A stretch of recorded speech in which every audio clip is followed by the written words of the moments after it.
সবাইকে নতুন ভিডিওতে স্বাগতম। আরেকটি ছোট্ট ভিডিও নিয়ে চলে আসলাম আপনাদের মাঝে। আশা করছি সবার ভালো লাগবে। সকালে নাস্তা থেকে ব্লগটা শুরু করেছি। সকালে আমি রুটি বানাচ্ছি। এখানে অনেকগুলো রুটি বানাবো। রুটিগুলো সব আটাগুলো প্রথমে সব গোল গোল করে নেব, তারপরে একটা একটা করে রুটি বানাবো আর ভেজে নেব। যেহেতু আজকে আমি বাসায় একলা, তাই একটা করে রুটি বানাবো আর ভাজবো, না হলে কিন্তু রুটিগুলো সব ঘেমে যায়, পরে ভাজতে কষ্ট হয়।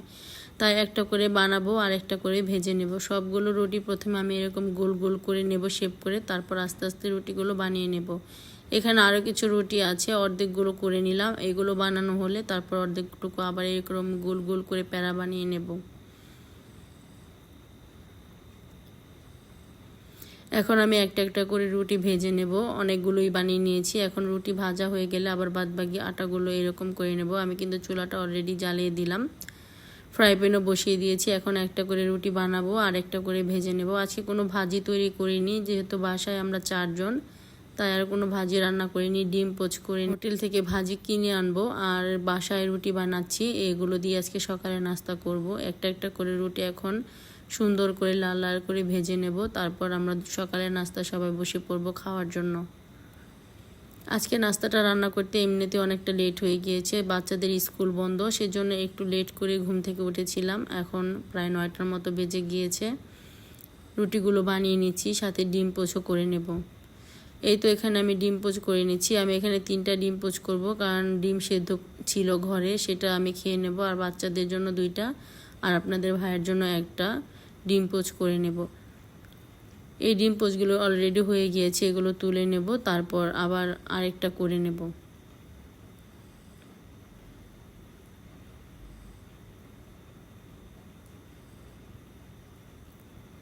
এই তো এখানে আরেকটা ডিম পোচ করে নিলাম। এখন আমি ডিমগুলো সব নিয়ে তারপর নাস্তা বানানো রেডি হয়ে গিয়েছে, উপরে নিয়ে গিয়েছি। এই তো ডিম পোচগুলো নিয়েছি, সাথে রুটি। আর হোটেলের পরোটা আমার খেতে তেমন ভালো লাগে না, তাই আমি এখানে বাড়িতেই রুটি বানিয়ে নিয়েছি। সাথে ভাজি কিনে আনা হয়েছে। এই তো হোটেলের ভাজিগুলো কিনে আনা হয়েছে, এগুলো দিয়ে সবাই নাস্তা করবে। আমার নাস্তার আয়োজনটা কেমন হলো অবশ্যই কমেন্ট করে জানাবেন। সবাই মিলে এখন নাস্তা করতে বসে পড়েছি। এই তো আমি ডিম সেদ্ধ নিয়েছি, এটা হলো হাঁসের ডিম। এটা আপনাদের ভাইয়া এনেছিল, একটা ডিমই ছিল, সেজন্য এটা আমি খেয়ে নিচ্ছি। আর সবার জন্য ডিম পোচ করে দিয়েছি। সবাই ডিম পোচ আর হোটেলের ভাজি এগুলো দিয়ে রুটি খেয়ে নিচ্ছে, আমিও নাস্তা করে নিচ্ছি। নাস্তা করার পরে আমরা চলে যাচ্ছি খামার বাড়িতে। আর খামার বাড়িতে যাওয়ার সময় দেখলাম আমাদের এই ক্ষেতে যারা ধান লাগিয়েছিল, সেই ধানগুলো কিন্তু অলরেডি পেকে যাচ্ছে। আর কয়েকদিন পরে কিন্তু ধানগুলো একেবারে সোনালি কালার হয়ে যাবে। এই তো খামার বাড়িতে চলে এসেছি। এখানে আপনাদের ভাইয়া মাছের খাবার দিচ্ছে। আমাদের এই পুকুরে কিন্তু অনেকগুলো মাছ ছাড়া হয়েছে, কিন্তু এখনও খাবার দেওয়া হয়নি। আজকে প্রথম খাবার দিচ্ছি মাছের। আর মাছ কিন্তু বুঝতে পারছে না এখানে যে খাবার দিচ্ছি, কারণ তাদের কিন্তু অভ্যাস নেই খাওয়ার, সেজন্য একটু পরে হয়তো বা খেতে পারে। সবগুলো খাবার আমরা পুকুরে দিয়ে তারপর বাসায় যাব। আর খামার বাড়িতে কিছু সবজি হয়েছে, সেগুলো পেরে নিয়ে যাব।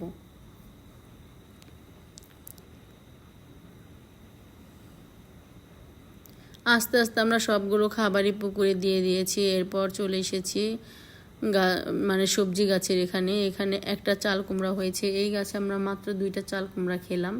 চাল কুমড়া বেশি একটা হয়নি, আগে একটা খেয়েছি, আর আজকে এসে দেখি একটা চাল কুমড়া সুন্দর করে বড় হয়ে রয়েছে। এই চাল কুমড়াটা নিয়ে যাচ্ছি। আর আমাদের গাছে অনেক ধুন্দুল হয়েছে, ধুন্দুলগুলো সব আজকে পেরে নিয়ে যাব। কিছু কিছু ধুন্দুল একটু বেশি বড় হয়ে গিয়েছে, কিন্তু ভেতরে কিন্তু এখনও বীজগুলো বড় হয়নি। এগুলো আজকে রান্না করে ফেলবো। বেশ অনেকগুলো ধুন্দুল হয়েছিল আজকে, সবগুলো ধুন্দুল আমি পেরে নিয়ে যাব।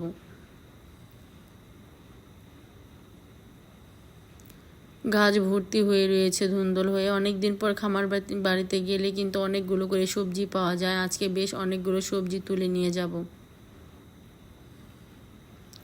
আমার এই ছোট ছোট ভিডিওগুলো যদি আপনাদের কাছে ভালো লেগে থাকে, তাহলে আমার ইউটিউব চ্যানেলটা সাবস্ক্রাইব করে দিবেন। আর সাবস্ক্রাইব করা হলে পাশে থাকা ছোট্ট বেল আইকনটি প্রেস করে দিবেন। তাহলে আমি নতুন নতুন ভিডিও ছাড়ার সাথে সাথে আপনাদের কাছে নোটিফিকেশন চলে যাবে, আপনারা আমার ভিডিওটি দেখে নিতে পারবেন। একে একে আমি সবগুলো ধুন্দুলি পেরে নিয়েছি। দেখতেই পাচ্ছেন এখানে প্রায় 5 কেজির মতো হবে ধুন্দুল পেরেছি। এখন এগুলো আমরা 2টা পলিথিনে নিয়ে যাব। একটা পলিথিনে নিলে ছিঁড়ে যাচ্ছে, তাই 2টার মধ্যে নিয়ে যাব। আর আমাদের জলপাই গাছে প্রচুর জলপাই হয়েছে, কিন্তু এখনও তেমন বড় হয়নি।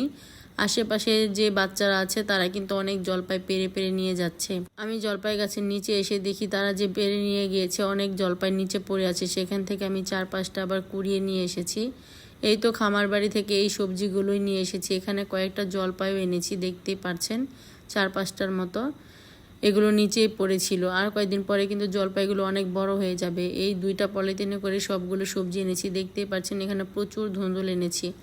এখন বড় বড় 2-3টা ধুন্দুল আজকে আমি ভাজি করব, আলু আর ধুন্দুল দিয়ে। এইভাবে ভাজি করলে রুটি দিয়ে খেতেও ভালো লাগে, আবার ভাত দিয়ে খেতেও ভালো লাগে। সেজন্য ভাজিটা করে নেব, যাতে রুটি দিয়ে ভাত দিয়ে দুইটাইভাবেই খাওয়া যায়। এই তো এখানে আমি কিছু ধুন্দুল আর 2টা আলু নিয়েছি, সাথে এই তো পেঁয়াজ কাঁচামরিচ কেটে নিয়েছি। তারপরে এখানে খামার বাড়ির যে চাল কুমড়োটা এনেছি সেটা কেটে নিয়েছি। এগুলো দিয়ে ইলিশ মাছ দিয়ে রান্না করব, ধুন্দুল ভাজি করব। আবার একটু পর আপনাদের ভাই ডিম ভুনা করতে বলল, সেজন্য আমাদের জন্য 4 জনের জন্য 4টা ডিমও ভুনা করব। প্রথমে আমি ইলিশ মাছের তরকারিটা বসিয়ে দিয়েছি। এখানে প্রথমে হলুদ আর লবণ দিয়ে চাল কুমড়াগুলো ভেজে নেব।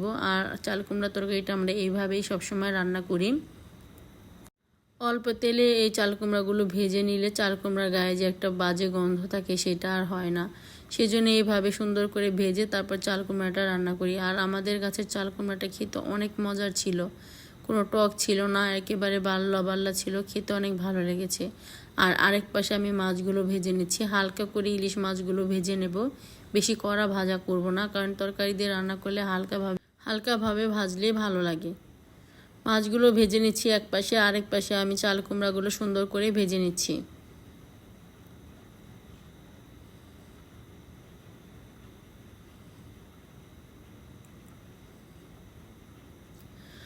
বাসার গাছ থেকে আবার একটা কাঁকরোল পেয়েছিলাম, কাঁকরোলটা আমি তরকারির মধ্যে দিয়ে দিয়েছি, না হলে কিন্তু এটা নষ্ট হয়ে যাবে, সেজন্য দিয়ে দিলাম। আর এখানে মাছের তরকারি যে মশলাগুলো লাগবে সেগুলো দিয়ে দিচ্ছি। এগুলো এই পাতিলের মধ্যে দিয়ে তারপর পানি দিয়ে সুন্দর করে গুলিয়ে দিয়ে দেবো। এখানে হলুদের গুঁড়া, মরিচের গুঁড়া, ধনিয়ার গুঁড়া, আদা রসুনের পেস্ট সব কিছু দিয়ে ভালো করে পানি দিয়ে গুলিয়ে রেখেছি। এখন দিয়ে দেব পেঁয়াজ কাঁচামরিচের মধ্যে। এইভাবে যদি সুন্দর করে পানি দিয়ে গুলিয়ে দেন তাহলে যে মাছ ভাজার সময় যে মশলাগুলো ছিল সেগুলো কাজে লেগে যায়, সেজন্য এইভাবে দিলাম। এখন ভালো করে মশলাটা কষিয়ে নিয়েছি। তারপর আমি এখানে ভেজে রাখা চাল কুমড়াগুলো দিয়ে দেব। আর চাল কুমড়া দিয়ে কিন্তু চিংড়ি মাছ আর ইলিশ মাছ দিয়ে খেতে অনেক বেশি মজার হয়। এখন ভালো করে কষিয়ে তারপর পরিমাণ মতো ঝোলের পানি দিয়ে দেব।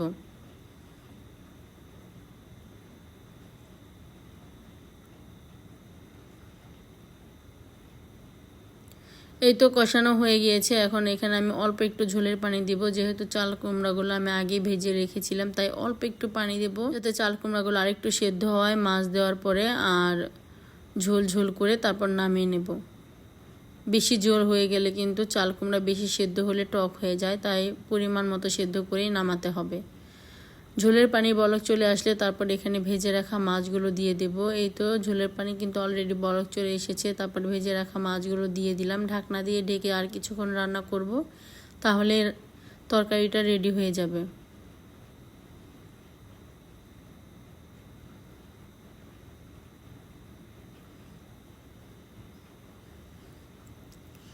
আর এক পাশে আমি ভাত বসিয়ে দিয়েছি। ভাতেও কিন্তু অলরেডি বলক চলে এসেছে। ভাতটা আর কিছুক্ষণ পরেই হয়ে যাবে। ভাত হয়ে যাওয়ার পর আমি পাশের চুলায় ডিম সেদ্ধ বসিয়ে দিয়েছি। আর এই পাশে তরকারি হয়ে যাওয়ার পর ভাজি বসিয়ে দিয়েছি। ভাজিটা এখন প্রথমে ভাপ দিয়ে দেব, তারপর আমি বাগার দিয়ে দেব। এই তো ভাজি বাগার দেওয়ার জন্য এখানে পেঁয়াজ আর কাঁচামরিচ দিয়ে দিলাম। এগুলো ভালো করে একটু ভেজে তারপর এখানে আমি ভাজিগুলো দিয়ে তারপর আস্তে আস্তে ভাজিটা করে ফেলবো। আর পাশের চুলায় ডিম সেদ্ধ বসিয়ে দিয়েছি, ডিমটা সেদ্ধ হোক, তারপর ভুনা করে নেব। পেঁয়াজ কাঁচামরিচগুলো বাদামি কালার হয়ে যাওয়ার পর এখন এখানে ধুন্দুল আর আলুগুলো দিলাম। এখন ভালো করে নেড়ে চেড়ে ভাজিটা ভাজা ভাজা করে নেব। ধুন্দুলে কিন্তু অনেক পানি উঠে আসে, পানিগুলো ফেলে দিয়েছি, না হলে কিন্তু ভাজিটা একেবারেই নরম হয়ে যেত। পাশের চুলায় ভাজি হচ্ছে আর এই পাশে এখন আমি ডিম ভুনাটা বসিয়ে দিলাম।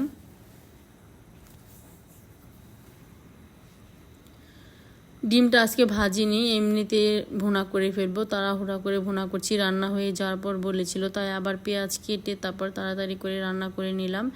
আর এখানে আমি মশলা দিয়েছি সব কিছু একটু একটু করে, হলুদের গুঁড়া, মরিচের গুঁড়া, ধনিয়ার গুঁড়া, আদা রসুনের পেস্ট, একটু জিরের গুঁড়া, সব কিছুই দিয়েছি। এখন আমি এখানে সিদ্ধ করা ডিমগুলো দিয়ে দেব। তারপর একেবারে শুকনা শুকনা করে নামিয়ে নিলে কিন্তু ডিম ভুনা একেবারে রেডি। আজকে ভাজা করিনি, এইভাবেই ডিম ভুনাটা করে নিয়েছি। রান্নাবান্না কিন্তু হয়ে গিয়েছে, সব উপরে নিয়ে এসেছি। কারেন্ট চলে গিয়েছে তাই একটু অন্ধকার দেখাচ্ছে। এখানে মাছের ঝোল, ডিম ভুনা, তারপরে ভাজি, গরম গরম ভাত, এই আজকে দুপুরে রান্নাবান্না আমাদের। আল্লাহ হাফেজ।